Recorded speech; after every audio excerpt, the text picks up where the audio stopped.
Oui, le cyberharcèlement est une forme d'abus.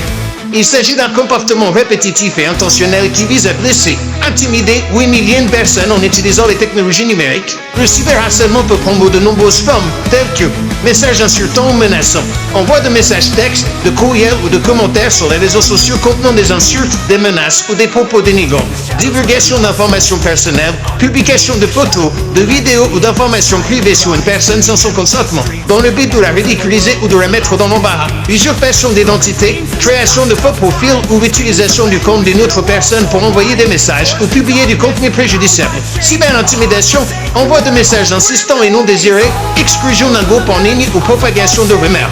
Le cyberharcèlement peut avoir de graves conséquences sur la santé mentale et émotionnelle des victimes, entraînant de l'anxiété, de la dépression, un sentiment d'isolement et même des idées suicidaires. Il est important de reconnaître le cyberharcèlement comme une forme d'abus et de prendre des mesures pour le prévenir et le combattre.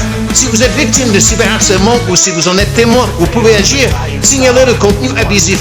La plupart des plateformes en ligne disposent de mécanismes pour signaler les contenus inappropriés. Bloquer l'utilisateur. Vous pouvez bloquer la personne qui vous harcèle pour qu'elle ne puisse plus vous contacter. Conserver des preuves. Enregistrer les messages, les captures d'écran ou tout autre élément qui pourrait servir de preuve en cas de plainte. Parlez à quelqu'un.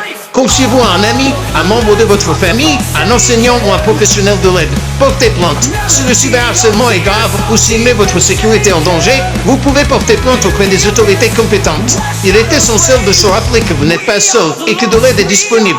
Le cyberharcèlement n'est jamais acceptable et il est important de le dénoncer pour protéger les victimes et prévenir de futurs abus.